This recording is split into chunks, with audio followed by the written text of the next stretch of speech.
Dear students and viewers, Assalamu alaikum. I welcome you all in my YouTube channel. I am Sheikh Zaul Islam, teacher of high school channel. Today we are going to discuss about the next topic. That's about crop rotation.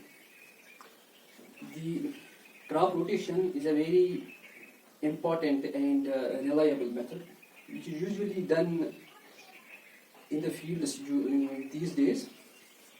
And this method is one of the most best method, or one of the most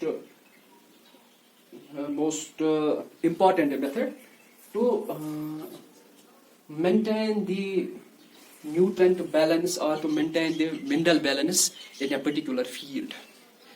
It can also prevent the mineral or nutrient drain in a particular field. What this crop rotation is? Crop rotation is a method in which change in the type of crop in a field occurs. किसी भी field में जो crop बोई जाती है या जो जिस क्रॉप की काश्त की जाती है उस क्रॉप में एक्चुअली चेंज लाई जाती है in the mid session or after the end of that particular session. That depends upon the type of the crop कि इस जगह पे कौन सी और कैसी क्रॉप उगती है. तो उसी हिसाब से क्या होता है कि जो ये क्रॉप है इस क्रॉप में एक्चुअली क्या होता है, इसमें एक किस्म का एक चेंज लाया जाता है, एक किस्म की चेंज लाई जाती है ताकि जो न्यूट्रेंट है न्यूट्रेंट्स की बैलेंस हो जाए, मिनरल्स की बैलेंस हो जाए इस क्रॉप में. तो एक ऐसी प्रोसेस जिसमें कि किसी भी क्रॉप में तब्दीली की जाती है, किसी भी खेत में, किसी भी जगह में, किसी भी फील्ड में जो क्रॉप एक्चुअली बोई जाती है उस क्रॉप में कुछ महीनों के लिए, कुछ साल के लिए या with in the same year क्या होता है कि चेंज लाई जाती है, किसी और क्रॉप को उगाया जाता है. तो इसको हम क्रॉप रोटेशन कहते हैं. फॉर एग्जाम्पल अगर हम किसी जगह पे राइस की काश्त करते हैं, राइस प्लांट की काश्त करते हैं, अगर नेक्स्ट सीजन में ऐसा है कि बारिश कम हो रही है या जो सीजन है सीजन में इस तरह है कि काफी कोल्ड कंडीशंस है, तो हम इस सूरत में क्या है, हम इस जगह पे मकाई या इस जगह पे पल्सेस की पैदावार कर सकते हैं. उससे क्या होगा, एक तो राइस प्लांट को उगने के लिए जितने न्यूट्रिएंट्स जरूरत है, मेज को उतने न्यूट्रिएंट्स की जरूरत नहीं है. तो न्यूट्रिएंट्स जो है, न्यूट्रिएंट ड्रेन इस लैंड से नहीं होगा या इस सॉइल से नहीं होगा.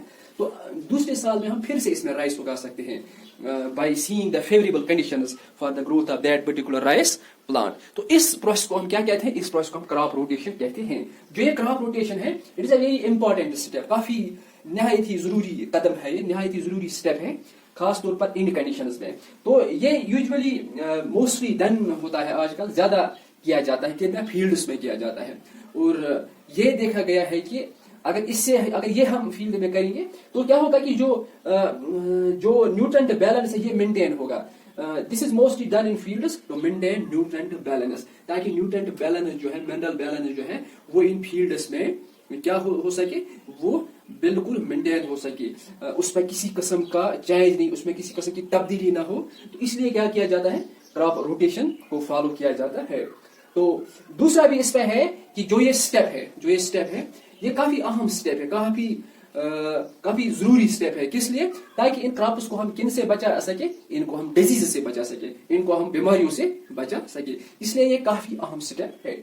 फॉर एग्जाम्पल कोई क्रॉप जो है it is prone to a particular disease. It is, for example, there is a disease called blast disease, जो कि राइस प्लांट्स में काफी ज्यादा है. अगर हम मेज में देखेंगे ये ब्लास्ट डिजीज उतना नहीं होता है, अगर हम पल्सेस में देखें उसमें ज्यादा ये ब्लास्ट डिजीज नहीं होता है. तो इस तरीके से क्या है, जो डिजीजेस है, when there will be the outbreak of this blast disease, अगर हम उस समय इस मेज को उगाए तो क्या होगा कि ब्लास्ट डिजीज जो है ये हमारे फील्ड में उतना ज्यादा असर नहीं रखता, और जो हमारे पास प्रोडक्शन है, जो क्रॉप प्रोडक्शन है, उसमें किसी किस्म की कमी वाक़ा नहीं होगी.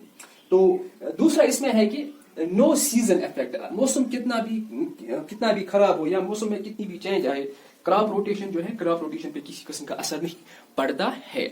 अगर मिसाल के तौर पर कभी जो मौसम है काफी ज्यादा ड्राइनेस हो, तो हम यूजुअली जानते हैं कि जो राइस प्लांट्स है, राइस प्लांट्स उग नहीं सकते हैं.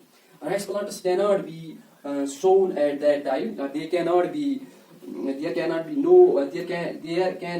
cannot be any production of this rice plant. تو اس صورت میں ہم کہہ سکتے ہیں کہ سیزن جو ہے جو موسم ہے اس کا کافی زیادہ اثر ہوتا ہے کس پہ اس کی کسی بھی پلانٹ. اگر ہم ابھی کراپ روٹیشن کریں گے تو اس میں کوئی اثر وثر نہیں رہے گا.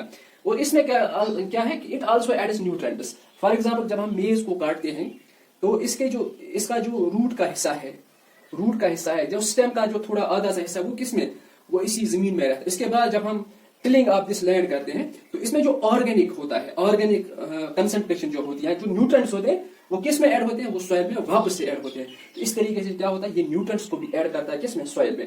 اور لاسٹ میں ہم دیکھیں گے کہ there will be no mineral drain. کسی قسم کا جو منرل ہے منرل ڈرین نہیں ہوگی کہ منرلز میں کسی قسم کی کمی واقع نہیں ہوگی. So that was all about today's topic. Have a nice day.